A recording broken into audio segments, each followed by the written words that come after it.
Buongiorno, buon inizio settimana a tutti, ben ritrovati con l'informazione di Telefriuli. Arriva il primo freddo e conseguentemente scende la prima neve in alta quota. Infatti prime nevicate autunnali sulle principali cime alpine del Friuli Venezia Giulia. Dopo i fiocchi caduti il 17 settembre, le piogge e le basse temperature degli ultimi giorni hanno portato ad imbiancare nuovamente le principali vette della regione come lo Zoncolani, il Lussari, il Varmost e la catena montuosa intorno a Sella Nevea, tra lo Iof Fuart Montasio e il Monte Canin. Nulla di spropositato, ma una spolverata bianca di buon auspicio in vista dell'imminente inizio della stagione turistica invernale. L'apertura degli impianti di risalita dei poli sciistici del Friuli, come ricordiamo, è fissata a giovedì 8 dicembre, nel giorno dell'Immacolata. La loro chiusura invece è stata annunciata a martedì 21 marzo 2023, ad esclusione degli impianti del polo di Sella Nevea, che rimarranno in funzione fino a lunedì 10 aprile.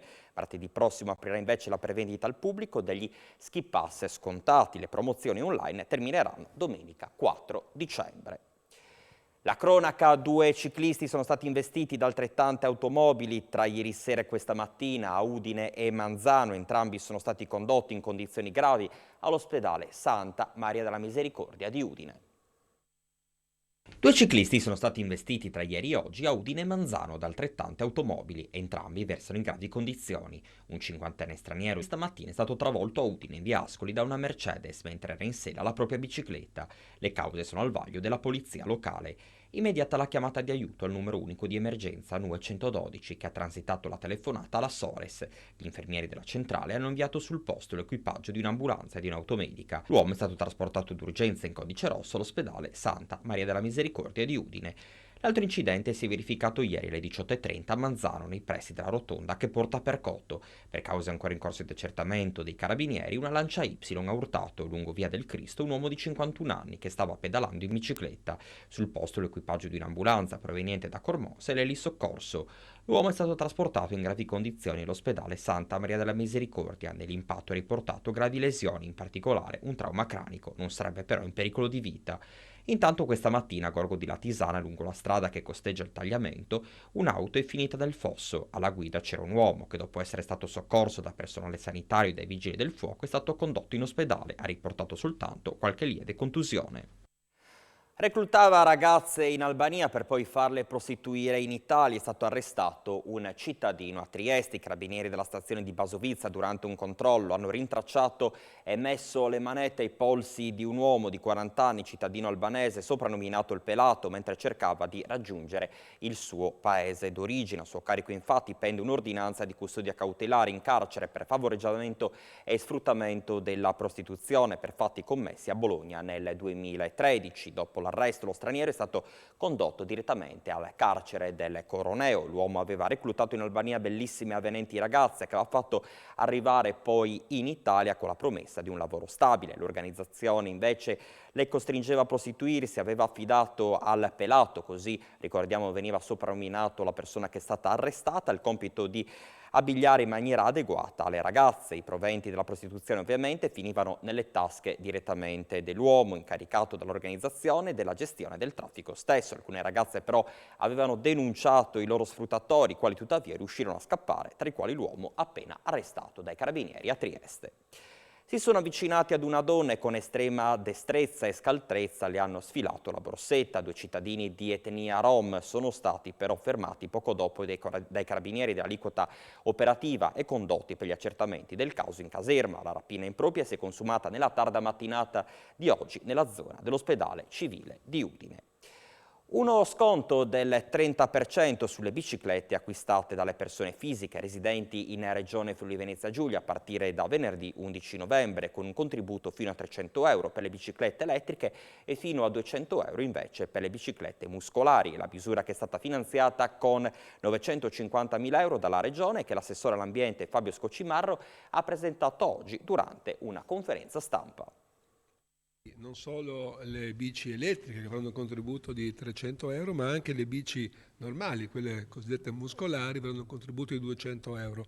Questo appunto per andare incontro alla mobilità, a stare in passo con i tempi. Ormai le bici elettriche sono veramente usate da tante persone e poi perché no, anche perché poi aiuta la salute. Fare moto e mobilità si sa che aiuta è un po' tutto il nostro appunto, sistema appunto, sanitario, quindi va bene così e coloro che avevano comprato la bicicletta da venerdì scorso 11 novembre potranno fare domanda a partire dal mese di gennaio per avere questi contributi di 200 e 300 euro. Quanto è importante questa iniziativa per voi? È un'iniziativa che avete portato avanti durante questa legislatura? No, sinceramente è un'iniziativa che già c'era, l'abbiamo un po' rispolverata e adeguata ai tempi, mettendoci qualcosa in più per le bici elettriche e aggiungendo anche le biciclette normali che magari su Trieste ci sarà un po' più di difficoltà viste le salite, ma magari nel resto della regione, specie nella pianura friulana, avranno molto successo. Il Movimento per la difesa del cittadino di Veneto, Friuli Venezia Giulia e Piemonte, oltre a varie associazioni di risparmiatori danneggiati dal default degli istituti bancari tra il 2015 e il 2018 e numerosi loro avvocati hanno chiesto oggi a Governo e Parlamento con una lettera unitaria di intervenire per porre rimedio a più complicazioni non risolte in sede di distribuzione delle risorse del fondo di indennizzo dei risparmiatori. Nel dettaglio chiede di intervenire sulla concessione per i servizi assicurativi pubblici, Consap, interamente partecipata dal Ministero dell'Economia e delle Finanze, a cui è stato demandato il compito di gestire le domande di indennizzo, di velocizzare e portare a termine l'esame delle domande di accesso al FIR, ad oggi ancora in fase di istruttoria, e di dirimere la situazione di soggetti che hanno commesso errori nel dichiarare i propri patrimoni o redditi, venendo per questo esclusi dalle prestazioni. Il Movimento Difesa del Cittadino chiede infine la somma residua dopo la ripartizione delle risorse, il 30% del valore di acquisto delle azioni azzerate e il 95% delle obbligazioni, corrispondente a circa 500 milioni, sia ulteriormente ripartita tra i risparmiatori e di convocare il tavolo tecnico in precedenza istituito presso il MEF per affrontare questi temi ed altre varie ed eventuali questioni di tale appunto materia. Si estende per 21 ettari il nuovo bosco urbano a Udine Est, sono state piantate oltre 2.000 alberi di essenze locali, determinante in operazione l'apporto contributivo dei privati. Un bosco urbano, questo è di oltre 3.000 piante. Sì, sono 3.000 piante, 2 ettari, più di 2 ettari di terreno, è proprietà del comune, questo terreno era coltivato fino a poco tempo fa, abbiamo deciso, grazie alla proposta che Arbolia e soprattutto agli sponsor che adesso per 2 anni dovranno curare questo bosco perché attecchisca, perché diventi quel polmone verde fondamentale per la qualità dell'aria nella nostra città. Si tratta, sapete che le piante catturano l'anidride carbonica e rilasciano ossigeno e creano anche un microclima fondamentale per tenere l'umidità ad un certo livello, le temperature, quindi ormai la scienza ci ha spiegato che abbiamo bisogno di piante, abbiamo bisogno di verde perché le città sono diventate un po' critiche sotto questo aspetto, allora piantare questi boschi urbani è una scelta fondamentale e anche Udine si è adeguata un po' come stanno facendo tante città in Italia, grazie a questa proposta che arriva da Arbolia, che trova gli sponsor che per 2 anni dovranno manutentare questi boschi che sono stati realizzati. Questo è il secondo che facciamo in città, un terzo verrà realizzato il prossimo anno nella zona dell'ex caserma Piave a sud della città di Udine. Ecco, per quanto riguarda invece Cascina Mauroner, come siamo? Perché lì è rimasto bloccato tutto, no? Anche lì avevate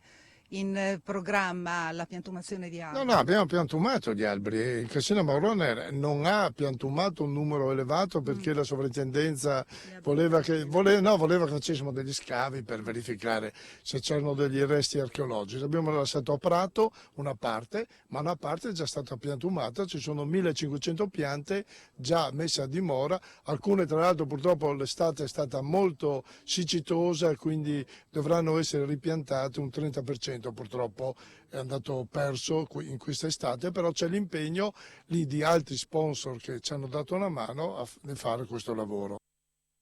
Veniamo adesso alla musica. Il concerto di Paolo Fresu è riempito sabato sera al Teatro Zancanaro di Sacile nell'ambito del Volo del Jazz.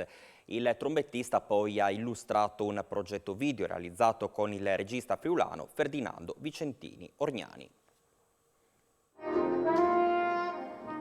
Teatro Zancanaro di Sacile sold out sabato sera per Paolo Fresu, il jazzista italiano oggi più acclamato e noto anche all'estero, protagonista in quartetto di uno dei concerti più attesi della 18ª edizione del Volo del Jazz organizzato dal Circolo Controtempo. Sul palco, con il pianista Dino Rubino, il contrabbassista Marco Bardoscia e il bandoneonista Carlo Maver, il trombettista sardo ha presentato il suo nuovissimo album, uscito da qualche settimana, Ferlinghetti, disco colonna sonora del docufilm The Beat Boom, dedicato al grande poeta americano e padre della Beat Generation, realizzato dal regista friulano Ferdinando Vicentini Orgnani, del quale è stato mostrato un trailer. È proprio di questo lavoro, che sarà presentato in anteprima a fine mese al Torino Film Festival, che suggella una collaborazione ventennale, Fresu e Vicentini Orgnani hanno parlato prima del concerto. Con una formazione in acustico, Fresu, sostenuto da straordinari musicisti, ha presentato non solo il progetto di una colonna sonora, ma la sua personale visione della Beat Generation. E venerdì allo Zancanaro ancora musica internazionale. Sarà la volta di Richard Bona al Volo del Jazz, il grande bassista cubano di fama mondiale che suonerà in trio. Inaugurato a Manzano il percorso letterario turistico dedicato a Caterina Percoto, si snoda per 6 km e si può percorrere sia a piedi che in bicicletta, una vera e propria passeggiata culturale nel segno del turismo sostenibile. Una passeggiata culturale sotto il segno di Caterina Percoto. Sabato è stato inaugurato a Manzano il percorso letterario turistico dedicato alla grande scrittrice friulana, realizzato dal Comune in sinergia con la Regione Friuli Venezia Giulia e con l'Arlef. Il percorso si snoda per 6 km ed è percorribile a piedi o su 2 ruote, dalla casa natale di Caterina Percoto alla chiesa di San Lorenzo, quindi verso la quercia di Caterina Percoto e ancora in direzione di Villa Piccoli di Brazzà Martinengo. Si prosegue verso i prati di Soleschiano e il mulino di Caterina Percoto, destinazione finale Villa Morelli de Rossi a Manzinello. Il percorso turistico letterario, ha spiegato l'assessore alla cultura del comune di Manzano, Silvia Pargnani, segue i luoghi legati alle opere della scrittrice attraverso un percorso di costante dialogo con il patrimonio culturale, naturalistico ed enogastronomico del territorio. Per venerdì 25 novembre sono previste le premiazioni della 9ª edizione del premio Percoto. Era questa la nostra ultima notizia, grazie per l'attenzione, rimanete con noi perché ci vedremo tra pochi istanti. Con a voi la linea.